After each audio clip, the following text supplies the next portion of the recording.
Està clar que la situació mundial ens està dient alguna cosa. Devem canviar la forma de relacionar-nos en la natura i com a societat. Des de fa molt de temps, les persones i les empreses només que volen treure el màxim benefici de les coses al preu que siga. Que tenim que fabricar els pantalons de Pakistan per cèntims per a treure el màxim benefici venent-los per desenes d'euros? Doncs ho fem. Per a treure benefici les empreses, al proveïdor l'explotaven i tenien més benefici. Al treballador l'apretaven i tenien més benefici i al client li venien tot allò que no li feia falta i l'empresa tenia més benefici. Que en el camp hem d'explotar a la mà d'obra immigrant i tirar tot tipus de químics a les nostres collites per a treure el màxim benefici econòmic? Ho fem també. Per les empreses no invertir ni un gallet en depuradores per a treure l'olla més depurar als canals. No se gasta ni un cèntim en medi ambient. I així tenim la nostra societat totalment destrossada. Hem creat societats desiguals i malaltes d'odi. I el pitjor de tot és que ens estem carregant el planeta, ens estem carregant la nostra pròpia espècie. Això no té futur. Hi ha que canviar aquestes regles de joc. Tenim que buscar un altre paradigma. I no serà per falta de propostes per a funcionar d'una manera més justa. Ahí està l'economia del bé comú. Un sistema econòmic dotat d'alma i consciència. Té alma perquè en el centre fica la persona. I té consciència perquè medix el que esta persona, esta associació, esta empresa, este municipi aporten al bé comú. A cas no intentem ajudar als nostres sers volguts, ser solidaris en ells, cuidar el seu entorn i ser més justos en ells? Actuant així, un altre pollastre mos cantaria. L'únic que n'hi ha que fer és canviar el xip. I sabem que canviar el xip és més fàcil quan més jove eres. Com és tan difícil canviar el xip als polítics, als economistes, a les persones que organitzen, hem pensat anar un poc més allà. Per què no ensenyar aquests valors a les persones que demà estaran ocupant aquestes posicions? El primer pas ja el vam donar. Durant un any hem estat treballant en l'Institut de Vichy. Junt als alumnes i els professors hem desenvolupat el projecte Transformant el nostre món.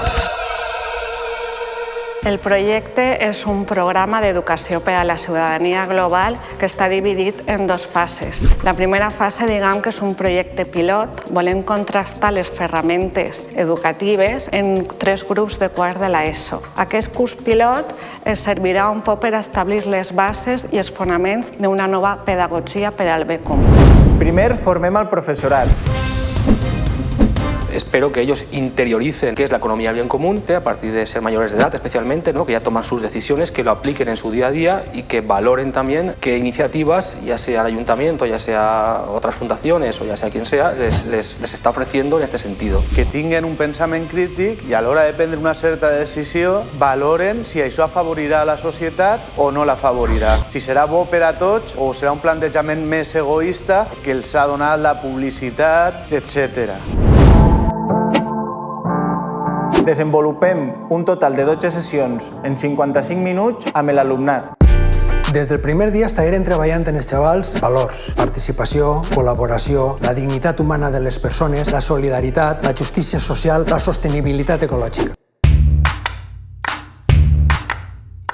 Al principi de cada sessió fem un joc per a trencar el gel i per a predisposar a l'alumnat a reflexionar i a resoldre conflictes del seu entorn. Te'n recordes d'alguna de les activitats? Recorda aquella dinàmica que es van ficar per parelles en les monyiques nugades i tenien que desnugar-se. Aquesta dinàmica va relaxar molt l'ambient i va fer veure la interdependència que tenim entre les persones. I això va donar lloc a veure com forma està el món i què podem fer per a transformar-lo. Menys plàstic. Prohibida la caça d'animals. Utilitzar més transport públic. Reciclar jo crec que és una que han ficat tots. Llum solar i igualtat de gènere. Ajudar a posar fi a la pobresa. Que ara vos convide, pegueu els pòsits en la que cregueu que va cada una. Treballarem el reconèixer, l'expressar i el regular les emocions. Algo fundamental si volem construir un món més just. Jo soc Anna i he agarrat aquesta foto perquè m'agrada menjar. Pues perquè ficar-se roba límpia cada dia pues és bon. He agarrat aquesta foto perquè m'ha agradat. Que m'agrada aquesta sensació en hivern. Perquè m'agrada la més xiquet. Perquè m'agrada la muntanya i escalar.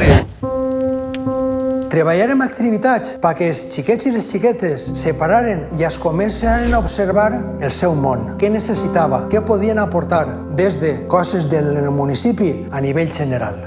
Respirem profundament 3 voltes i ens trobem cada un de nosaltres sentats en l'arena mirant la mar.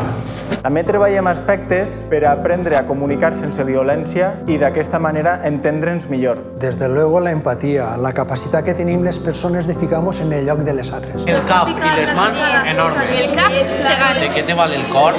Els sentiments són més importants que el físic. Que sense mans tu no pots aplicar les accions. És que és important escoltar a la gent, amistat, expressar-se i tindre iniciativa. Estómago per a digerir les coses que mos diuen. I el cos xicotet perquè pensem que és menys important que tot lo de la cara. I, per supost, treballarem en la col·laboració de les altres persones. I el més important d'esta situació és que, a part del voler cooperar, és el saber i tirar l'avant. A partir d'ací, comencem a passar a l'acció. Ens submergim en la participació social per a crear un projecte que tinga en compte el bé comú. Arrencarem esta etapa del projecte en una activitat, farem un cercle i en el mig del cercle ficarem un sobre. Per grups tenien que agarrar aquest sobre en la condició de que ningú podia entrar dins del sobre. Què millor manera de treballar en equip? Després de l'activitat esta, cada grup treballa sobre una temàtica del seu municipi i de la seva comunitat. El frontó, per les festes. Combos al carrer o teatre. És que el poble és xicotet, ens coneixem tots. I tranquil. Els jocs d'oci com el Palau. I estem rodejats de vegetació. Lo que no s'agradaria... Que hi ha molts pipicants i encara hi ha excrements pel sol. Molts parques per a xiquets. S'inunden els carrers. La policia i l'horari escolar. Les coses com abans estan en les perifèries. No hi ha tant d'entreteniment. Què es faria falta? Necessitem un casal jove. Perquè n'hi ha dies que... Perquè per la nit, en hivern, no sabem on anar. Més transport. I què els agradaria? I els autobusos a més hores. Pues que no s'innisquera res. Amb una sala de jocs. Feren un circuit per a que els motocultors, com un cinema o un centre comercial, i millorar els recintes deportius o crear un nou. Es nota que la gent jove té ganes de transformar el món. Què puc fer jo? Anar a parlar amb l'alcalde. Reciclar o arreplegar diners i els podem fer junts fer una campanya. Pues agarrar firmes per a que aquest poble vagi un poc més avant. Oferir-me a ajudar i presentar la idea. I fer publicitat en les redes socials. Influir en l'opinió pública. En les següents sessions treballarem ja valors de l'economia del bé comú. Com la dignitat humana, la solidaritat, la sostenibilitat ecològica, la justícia social i la transparència i participació democràtica. Estos són els principals pilars de l'economia del bé comú, que gràcies a ells se poden aconseguir els 17 objectius de desenvolupament sostenible. Però el més interessant és que treballem aquests valors en exercicis pràctics. Cada grup devia de contestar-se preguntes: què és el que volíem, quines necessitats ens feien falta, on volíem aplegar, de quins recursos disponíem i com volíem nosaltres que quedara la cosa. Volem que hi hagi més participació i presència de les dones en els festivals de música. Solen contratar a grups de música masculí. Nosaltres volem aconseguir la igualtat salarial en les empreses grans i en les xicotetes, perquè les dones cobren el mateix que els homes. Manifestar-nos i posar una llei d'empresa per a que pugen el salari a les dones i així estiguera igualat. Volem aconseguir acabar amb els prejudicis, fer xerrades i conscienciar a la gent i conèixer millor a les persones. Un bussó antibullying. Què es vol aconseguir? Pues posar-li fi a l'assetjament. Les tasques necessàries és el bussó, un pòster on te diga les normes, anar a parlar amb la persona implicada. I el que volem aconseguir és la igualtat de gènere. Jocs per equips mixtos. I hi llocs a la cantina per a tots els cursos. Afegir taules i fer-la més gran. Que la gent no patisca fam. Fer associacions o grups de persones per recollir aliments i anunciar-lo amb cartells per pobles o ciutats. I després de pensar com treballar aquests principis en la nostra vida quotidiana i la nostra comunitat, vam anar un poc més enllà. Tratar de muntar un projecte que se poguera desenvolupar en el municipi en el que se poguera aplicar esta filosofia. I alguna d'aquestes idees que aportaren, de veres, eren totalment loables i realitzables en el municipi. Enguany, el nostre objectiu és dur a terme el projecte en altres instituts de la Comunitat Valenciana. Per a finalitzar, volem que se presenten tots els projectes i la idea és poder desenvolupar en el municipi algun dels projectes que s'ha plantejat. I quan acabem aquest projecte, qualsevol institut podrà descarregar-se la documentació de forma gratuïta i poder aplicar la pedagogia de l'economia del bé comú en el seu centre educatiu. I l'economia del bé comú és la ferramenta ideal per aconseguir els objectius de desenvolupament sostenible. I l'educació és el motor per a transformar este món.